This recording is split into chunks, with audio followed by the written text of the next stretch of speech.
Good evening. हम A1 पे बात कर रहे थे। आज हम A1 के डाइल्यूशंस पे बात करेंगे।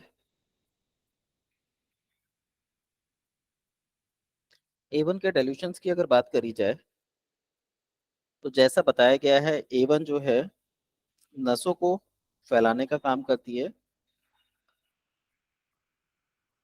तो जब हम A1 का फर्स्ट डाइल्यूशन प्रयोग में लाते हैं तो उससे हमारी जो नाड़ी की गति है वो बढ़ जाती है, नसें खुल जाती हैं और रक्त सुचारू गति से बहने लगता है। महिलाओं में यदि मासिक धर्म की समस्या हो, कम आता हो, दर्द के साथ आता हो तो इससे आराम मिलता है। ऐसी अवस्थाएं जिनमें बॉडी के अंदर रक्त निकल जाता हो या बुखार तेज हो या गर्भावस्था की स्थिति हो तो इस दवा के सेवन से बचना चाहिए। पहला डाइल्यूशन स्ट्रांग होने के कारण रक्त के प्रवाह को तेजी से बढ़ाता है, नसों को खोलता है। वहीं जो द्वितीय डाइल्यूशन है वो कंट्रोल करके सेम प्रोसेस को पूरा करता है। हम ये भी कह सकते हैं कि A1 जो है हृदय को प्रभावित करती है और हृदय को बल देती है।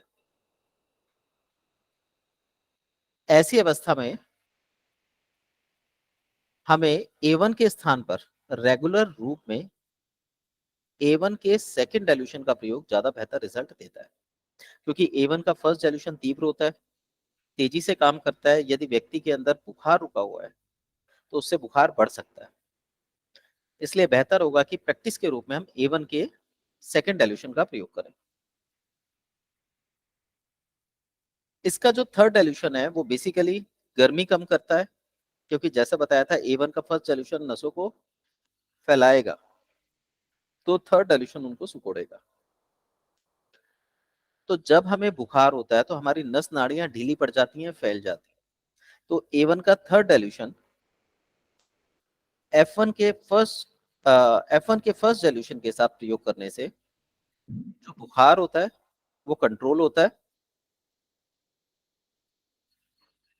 और जो दिमागी गर्मी चढ़ रही होती है, बेवजह के स्वप्न आ रहे होते हैं,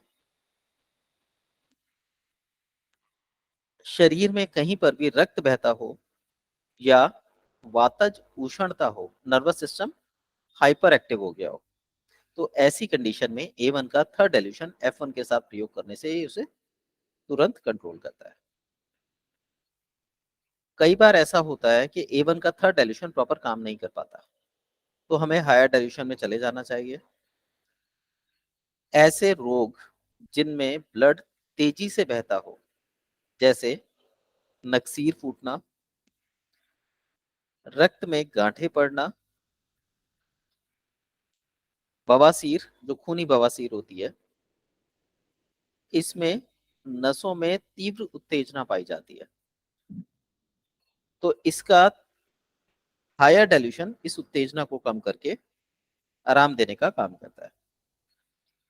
जो व्यक्ति लगातार स्वस्थ बने रहना चाहता हो परंतु जिसकी प्रकृति रक्त की ना हो, यानी जो व्यक्ति थकान महसूस करता है, कमजोरी महसूस करता है, हृदय प्रॉपर गति पे धड़कता नहीं है, जिसकी वजह से नाड़ी गति कम या तेज हो सकती है, ऐसे सभी लोगों के लिए जो रस प्रवृत्ति में होते हैं उनके लिए A1 की गोलियां भोजन के साथ लेने से ये हृदय को बल देती हैं। पर ध्यान रखिए, ऐसी कोई भी अवस्था जिसके अंदर रक्त स्राव होता हो, कभी भी A1 का प्रयोग नहीं करना। अगर करेंगे तो वहां से रक्तस्राव होने की संभावनाएं बहुत अधिक मात्रा में बढ़ जाती हैं। दूसरा, गर्भ अवस्था के समय पर भी A1 का प्रयोग नहीं किया जाता। जिन व्यक्तियों को A1 लेने के बाद सिर में भारीपन लगे, चक्कर आए, कानों में आवाज सी सुनाई दे, नक्सीर फूटे, ऐसे व्यक्ति को A1 का प्रयोग नहीं करना चाहिए, क्योंकि ये एक बहुत तीव्र औषधि होती है। ऐसे व्यक्तियों को आप लोशन दे सकते हैं, जो हमारे आगे चल के हम बिंदुओं के बारे में बात करेंगे। शरीर में लगभग 45 बिंदु होते हैं जिन पे इन औषधियों का प्रयोग किया जाता है लगाने के लिए। तो आप इसे सिर के दर्द में, रक्त संचय की कंडीशन में लगा सकते हैं। तो लगाने से ये रोगों से मुक्त करने का काम करती है। हमारी जितनी भी औषधियां हैं, ये कहीं ना कहीं किसी न किसी ग्रुप के साथ कोरिलेट करती हैं और उसी के अनुसार रिजल्ट देने का काम करती हैं। तो A1 में वेनीरियो ग्रुप और वर्मी ग्रुप, अगर इनके साथ हम प्रयोग करें तो ये हमारी आर्टरीज में जो हार्डनेस आ जाती है उम्र बढ़ने के साथ साथ, या किसी तरह का इन्फेक्शन हो जाता है, उसको खत्म करने का काम करती है। वर्मीफ्यूगो बैक्टीरियल इन्फेक्शन के लिए या इन्फेक्शन के लिए, और वेनीरियो कड़ेपन को, जो क्रोनिक कंडीशन की वजह से या डीजनरेटिव कंडीशन की वजह से पैदा होता है, उसके लिए प्रयोग में लाई जाती है। इसके बारे में कल हमने कार्यक्षेत्र पढ़ ही लिया था। ये हृदय के लेफ्ट साइड पे और शरीर के राइट साइड पे अपने प्रभाव को रखती है। इस औषधि का निर्माण 6 औषधियों के मिलने से बना है, जिसमें से एक हाइड्रास्टिस कैंडिडियस हम पढ़ चुके हैं, तो मैंने उसको नहीं लिया, और बाकी की जो 5 रेमेडी हैं उनकी डिटेल हम करते हैं। सबसे पहले है आर्निका मोंटेना। जब भी हमारे ब्लड रिलीज होता है, स्किन फैल जाती है, नस नाड़ियां फैल जाती हैं, तब हम आर्निका मोंटेना का प्रयोग करते हैं। तो चोट लगने के बाद बालों की जड़ें जब खुल जाएं तो बाल झड़ने लगते हैं, कमजोर हो जाते हैं, उसमें ज्वाइंट पेन में मांसपेशियां सख्त हो जाती हैं, उसमें मुंह के छाले, ब्लीडिंग, चोट का दर्द होना, मांसपेशियों में, दांत में ऑर्थराइटिस का दर्द होना, ऐसी कंडीशन में आर्निका मोंटेना एक पेन किलर के रूप में इस्तेमाल की जाती है। इस औषधि का मुख्य प्रयोग जो है वो चोट के बाद जो घाव हो जाते हैं उनको सुखाने के लिए किया जाता है, और उसके बाद जो दर्द आते हैं उन दर्दों को खत्म करने के लिए किया जाता है। तो विशेष रूप से जब भी व्यक्ति को जोड़ों और मांसपेशियों से संबंधित दर्द हो, तो आर्निका मोंटेना एक अच्छा पेन रिलीफ करती है। इसके अलावा जो व्यक्ति मोशन सिकनेस से पीड़ित हैं, जिनके मुंह में या मसूड़ों में खून आता है, सिर में बेहोशी, चक्कर आना या दर्द होना, आंखों में सूजन आना, और रक्तस्राव शरीर में कहीं पर भी होना, उसको बंद करने के लिए हम आर्निका मोंटेना का प्रयोग करते हैं, जो कि A1 में पाई जाती है। इसके अन्य लक्षण हैं छाती में दर्द, सांस लेने में कठिनाई, चोट, डर या क्रोध के लक्षण पैदा होना, दुख के प्रभाव के बाद जब दुख हम महसूस कर लेते हैं तो हमारा दिल बैठ जाता है, तो उस बैठे दिल को उठाने के लिए अचानक से कोई अच्छी या बुरी खबर सुनना, या वित्तीय नुकसान, मानसिक स्तर पर आघात, अकेले रहने की इच्छा, उदासीनता, मानसिक तनाव, या किसी भी तरह का फैसला लेते समय यदि डर लगता हो, बेचैनी होती हो, कोई व्यक्ति बहुत ज्यादा शरारत करे या बिना वजह हंसता हो, या वो अपने परिवार के साथ बिना वजह लड़ता हो, तो ऐसी अवस्था में हम इसका प्रयोग करते हैं।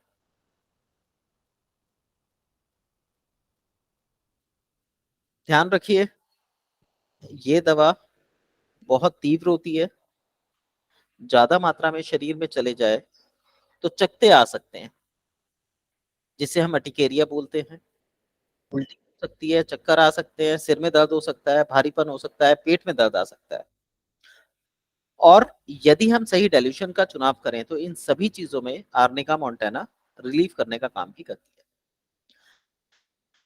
आंखों में भारीपन हो, दर्द हो, सिर में जलन और गर्मी हो, हम लोगों ने लास्ट क्लास में पढ़ा था जिस व्यक्ति के पैर ठंडे होते हैं उसका सिर आपको हमेशा गर्म मिलेगा। और वैसे भी आयुर्वेद का एक सिद्धांत है, पेट नरम पैर गर्म से ठंडा। तो जिसके पैर ठंडे हों और सिर गर्म रहता हो, उसके लिए आर्निका मोंटाना का प्रयोग किया जाता है।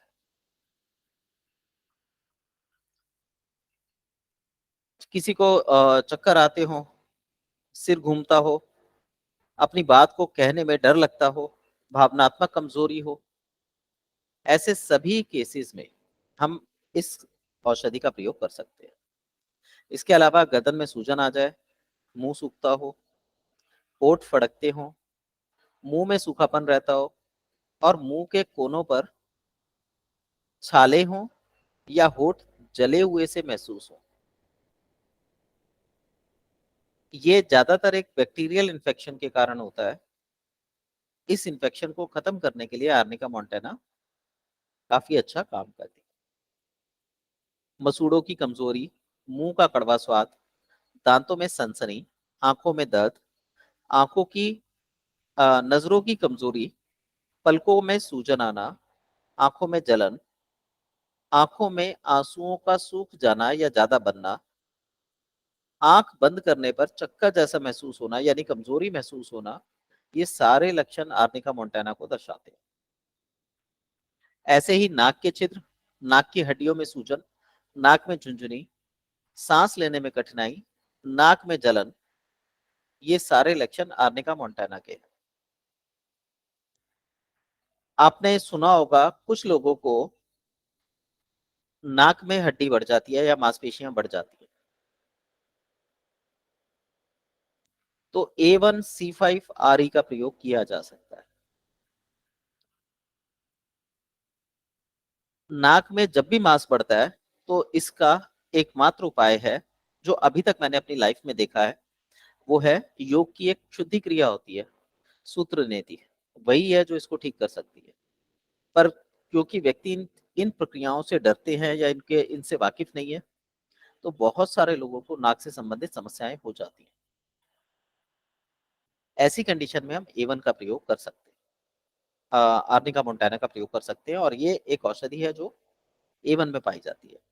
इसके अलावा टेनाइटिस की प्रॉब्लम, जिसमें कानों में भिनभिनाहट आती है, आवाजें आती हैं, व्यक्ति को बेचैनी रहती है, उसे ऐसा लगता है कि कोई व्यक्ति उसे कुछ कह रहा है या उसे कोई शोर सुनाई दे रहा है जो लगातार सिर पे टंकार पैदा करता है। ऐसे ही कानों के आसपास कोई दर्द हो, गला बैठ जाए, गले में जलन हो, खराश महसूस होती हो, पानी की पीने के बाद भी वो खराश जाती ना हो, या टॉन्सिलाइटिस के लक्षण आते हो, रात के समय सोते में उसे सांस लेने में कठिनाई हो, हृदय जम सा जाता हो, उल्टी की इच्छा होती हो, पेट पर दबाव बने जो पीठ तक पीछे फैल जाए, और मुंह में खाया गया भोजन अपने आप आ जाए, तो ये आर्निका मोंटाना के लक्षण होते हैं। ऐसे ही लीवर के क्षेत्र में शूटिंग पेन होता हो, एकदम से पेन की लहर चलती है और एकदम ठीक हो जाती है। लिवर में तिल्ली में सूजन आ जाए या वहां पे दर्द हो, पेट दर्द हो, पेट फूल जाए या उसे दबाने पर हवा के जैसा महसूस हो। यहाँ पर एक और लक्षण बताना चाहूंगा, यदि आप पेशेंट को लिटा के लीवर के क्षेत्र पे दबाते हैं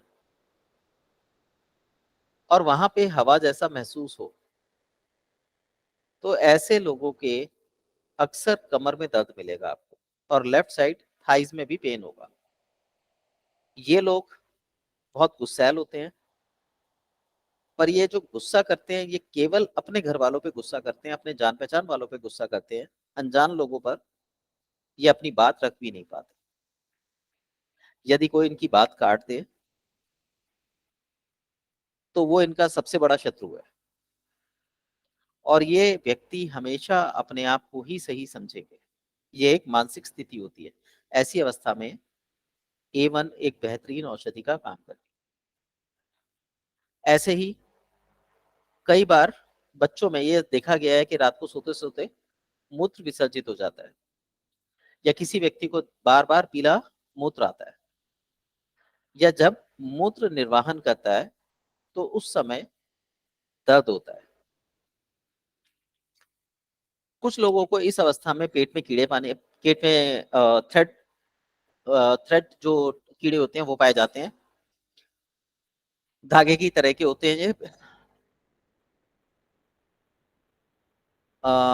कब्ज लगती है और ऐसा लगता है मल आएगा, और कई बार हल्का सा मल या पानी रिलीज भी हो जाता है। उसके बाद एक नमी सी और एनस के क्षेत्र में ड्राइनेस आ जाती है। व्यक्ति को कमजोरी महसूस होती है, खाया गया पेट में पड़ा रहता है, पेचिश होने की समस्या दिखाई देती है कि पतले दस्त हो जाते हैं, और जब मल पास करते हैं तो मल में छोटी छोटी गांठें निकलती हैं।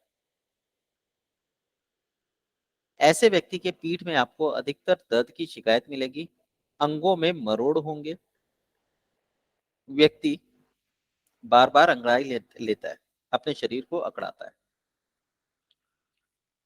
और उठ के चलना उसके लिए सीधा होने में उसे समय लगता है, या एकदम से वो बैठ नहीं पाता।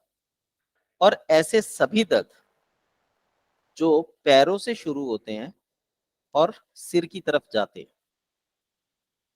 ऐसे दर्दों में आर्निका मोंटेना जो एवन में डली हुई है, एक अच्छी रेमेडी के रूप में काम करती है।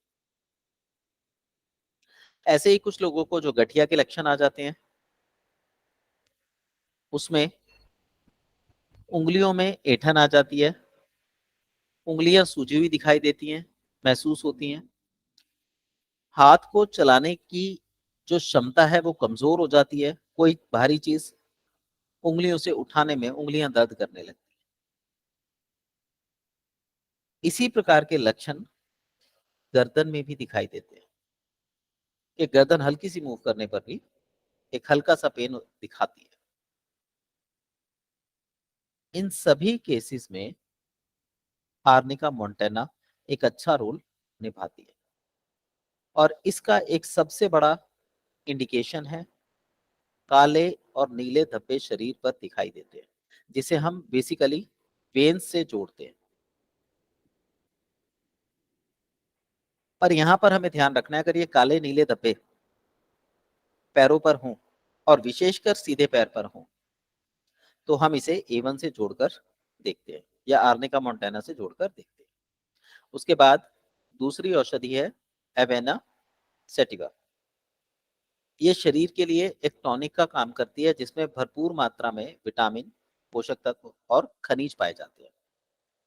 यानी जब भी हम बीमार पड़ते हैं, उसके बाद जो हमें कमजोरी आती है, उस कमजोरी को खत्म करने के लिए हम एविना सेटिवा ले सकते हैं।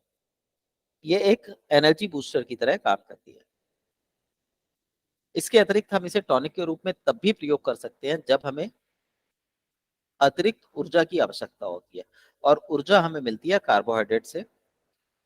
यदि किसी व्यक्ति का पाचन कमजोर है, नस नाड़ियां सिकुड़ी हुई हैं, तो उसके शरीर में हमेशा कार्बोहाइड्रेट्स की कमी होगी।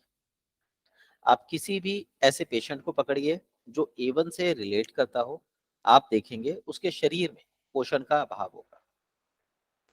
तो एविना वहां पर काम करती है। इसे हम एक नर्व रिस्टोरेटिव रेमेडी बोल सकते हैं, जो महिला, पुरुष, बच्चे, वृद्ध सभी के लिए एक ऊर्जा बूस्टर के रूप में काम करती है, और हमारी इम्यूनिटी सिस्टम को स्ट्रांग करती है। जब भी हम थके हों, हमारा ऊर्जा स्तर कम हो, नींद ढंग से ना आती हो, हार्मोनल इम्बैलेंस हो, तो हम इस रेमेडी का प्रयोग कर सकते हैं। और ये एक अच्छी सेक्सुअल रेमेडी भी है। ये हमारे मन को शांत करती है, तंत्रिका तंत्र में वात के बड़े प्रभाव को कम करती है, चिंता, चिड़चिड़ापन, इसको कम करके हमें भ्रम की स्थिति से छुटकारा दिलाती है। यानी हम ये कह सकते हैं कि ये हमें एकाग्रता देने का काम करती है। जिन महिलाओं में खून की कमी होती है, आरबीसीज कम होते हैं, उन्हें अधिकतर मासिक धर्म के दौरान थकावट की शिकायत होती है, कई बार हाथ पैर कांपने भी लगते हैं, सिर में दर्द बना रहता है। ऐसी अवस्था में एवीना एक हेल्पफुल रेमेडी के रूप में काम करती है।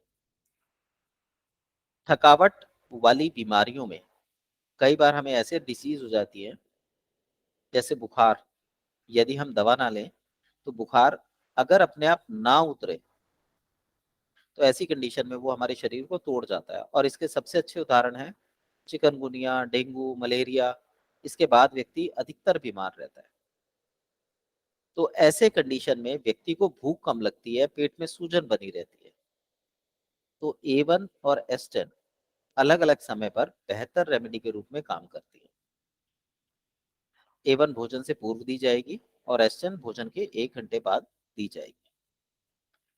इसी तरीके से जिन व्यक्तियों को कोलेस्ट्रॉल की शिकायत रहती है, नब्ज का स्तर बढ़ा हुआ होता है, त्वचा पर खुजली या एक्जिमा के लक्षण होते हैं, जिन व्यक्तियों में यौन इच्छा कम होती है, शीघ्र पतन और स्तंभन की समस्या होती है, वहां पर एवीना का प्रयोग किया जाता है। महिलाओं में मासिक धर्म के दौरान जब बहुत ज्यादा पेन होता है, महिलाएं एनेमिक होती हैं। भारत में लगभग 80% महिलाएं एनेमिक हैं। उस कंडीशन में एक टॉनिक के रूप में काम करती है। इसी तरीके से हमारी हड्डियों को मजबूत करती है और जोड़ों के दर्द को कम करने में मदद करती है। सिंपल भाषा में अगर हम बोलें तो ये हमारे तंत्रिका तंत्र को रिलैक्स करती है, नींद को बढ़ाने का काम करती है और हमारी इम्यूनिटी को ठीक करने का कार्य करती है। इसके बाद है कैपेसुला बुर्सा पोस्टोरियस। इसका जो प्रयोग है वो हमारे शरीर के अंदरूनी भाग में जो रक्तस्राव होता है उसको रोकने के लिए किया जाता है। ये एंटी यूरिक एसिड वाली रेमेडी है, यानी यूरिक एसिड के प्रभाव को कम करती है और एंटी हेमोरेजिक होती है, जिसका अर्थ है कि हमारे शरीर में नसों को सिकोड़ कर शरीर में से एसिड के प्रभाव को कम करती है और रक्त बहने के जो अतिरिक्त रक्त बहता है उसको सामान्य स्थिति में लाती है। तो जिन महिलाओं में अनियमित मासिक धर्म होता है, कभी ज्यादा कभी कम, या मासिक धर्म जिन्हें बहुत ज्यादा मात्रा में होता है, जल्दी जल्दी होता है, समय से पहले होता है, समय पर बंद नहीं होता, लंबे दिनों तक चलता है, और जिनको ब्लीडिंग के दौरान पेट में दर्द होने की समस्या होती है, या जिन महिलाओं में पीरियड से पहले लिकोरिया की शिकायत आ जाती है, उस सभी में इस प्लांट का कैपेसुला का प्रयोग किया जाता है। ऐसे व्यक्ति में लक्षण के रूप में आंखों और चेहरे में सूजन दिखाई देगी, नक्सीर की समस्या रहेगी, यूरिन में एसिडिक गंध आती है, या फिर उसमें स्मॉल पार्टिकल्स निकलते हैं। पेशाब की मात्रा या तो बहुत ज्यादा होती है या बहुत कम होती है। सिर में भारीपन रहता है, खून की शरीर में कमी रहती है जिसके कारण उन्हें चक्कर आते हैं, जीभ सफेद रहती है, चेहरा सफेद पीला होता है, और अधिकतर होठ के जो साइड से फट जाते हैं, जिसे हम स्कर्वी रोग भी बोलते हैं, उसके लक्षण इन पे अधिकतर दिखाई देते हैं। अगली रेमेडी है मालवा सिल्वेस्ट्रिस। इस रेमेडी का प्रयोग जितने भी इन्फ्लेमेशन के रोग हैं, जो बेसिकली नर्व्स के फैलने के कारण उत्पन्न होते हैं, उनमें किया जाता है, जैसे सर्दी, जलन, खांसी, टॉन्सिलाइटिस, ब्रोंकाइटिस, आंखों से पानी बहना, पाचन संबंधी समस्याएं, एक्जिमा, और अलग अलग मौसम में जो अपने आप ही हमारे शरीर में कट पड़ जाते हैं, पैरों में कट पड़ जाते हैं, उन कंडीशंस में मालवा का प्रयोग किया जाता है। महिला हो या पुरुष हो, किसी भी प्रकार की यौन संबंधी समस्या, इसके अंदर मालवा का प्रयोग बहुत अच्छा रहता है। आजकल एक लाइफस्टाइल रिलेटेड इश्यूज हैं, पीसीओएस या पीसीओडी। जिसमें महिलाओं का वजन बढ़ने लगता है, शरीर अनियमित ग्रोथ को पकड़ता है, हार्मोनल ग्रोथ के कारण चेहरे पर बाल निकलने लगते हैं, महिलाओं को पीरियड संबंधी दिक्कतें हो जाती हैं।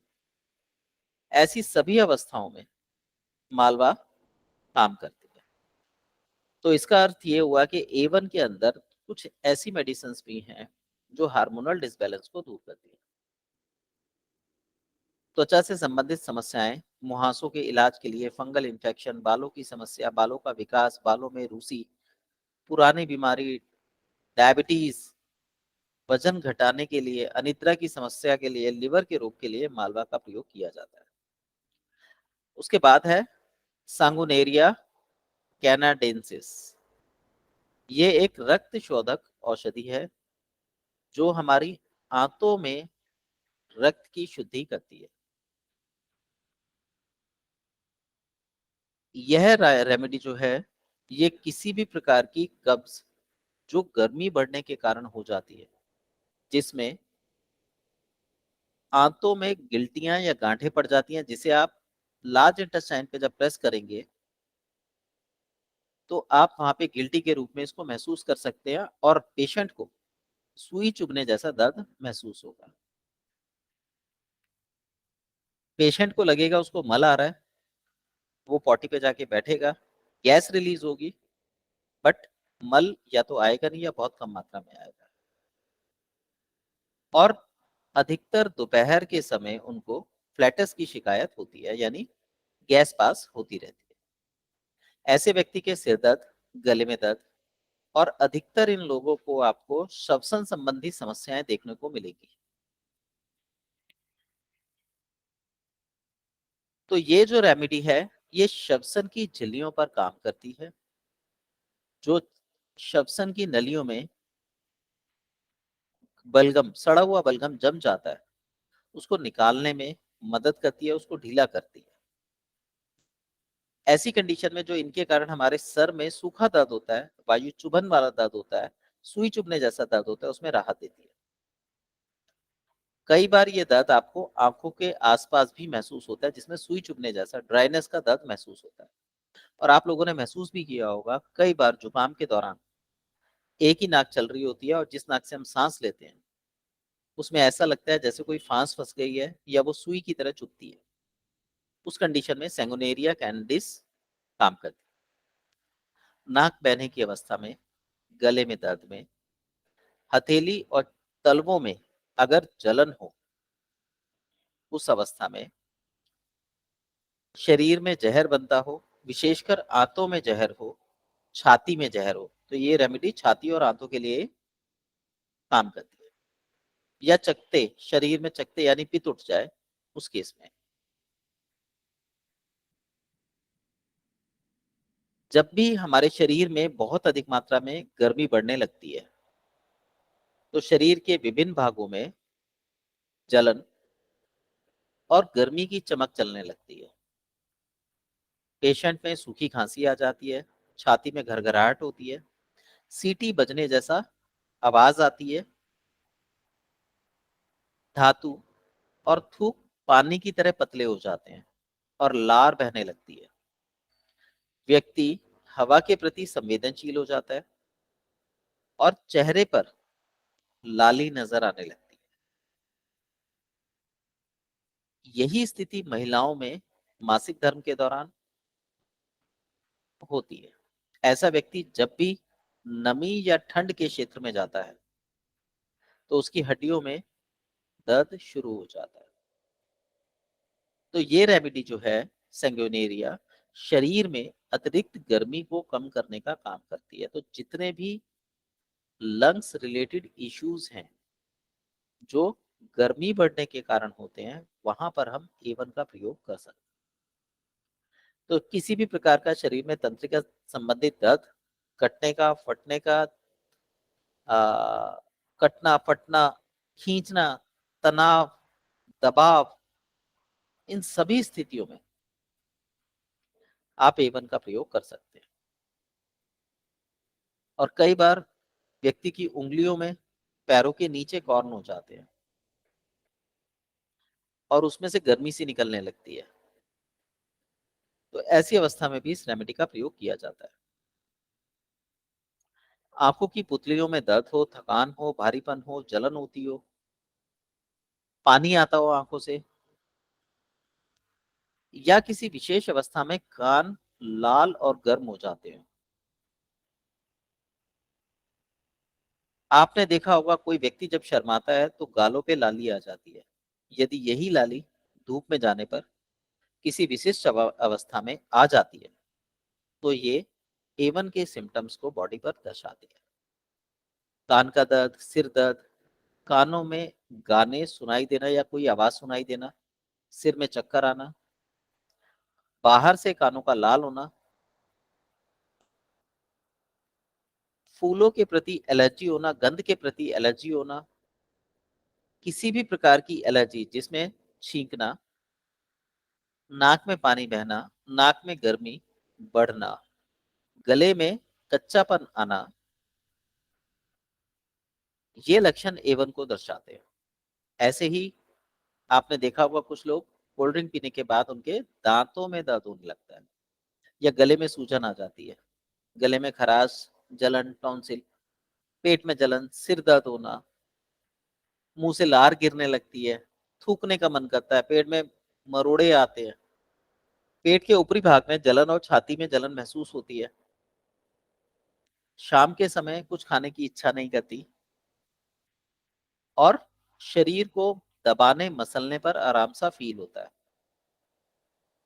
ये सारी अवस्थाएं कहीं ना कहीं हमारी बॉडी में ऑक्सीजन लेवल से जुड़ी हुई होती है, लंग से जुड़ी हुई होती है। लंग्स की नर्व्स को फैलाने का काम एवन करती है। तो यहाँ पर एवन एक बेस्ट रेमेडी के रूप में कार्य कर रही है।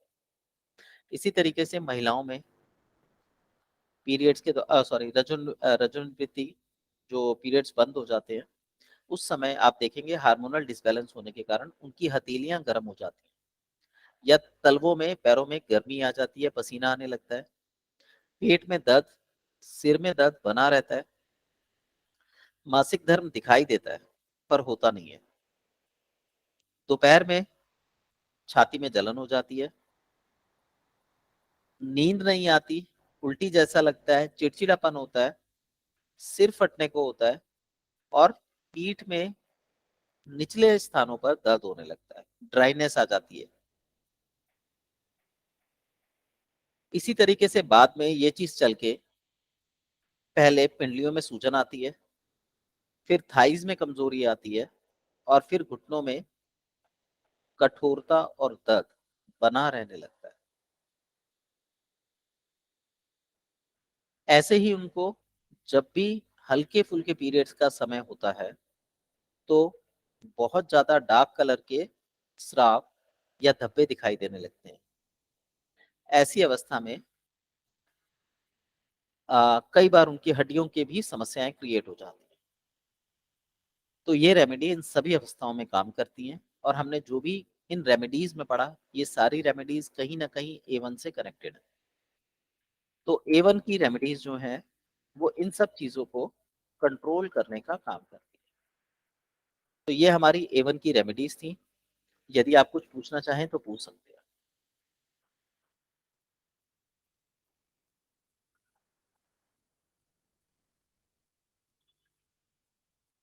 किसी को कुछ पूछना है? Okay, good night all. Good night. Sir good night. Good night sir जी।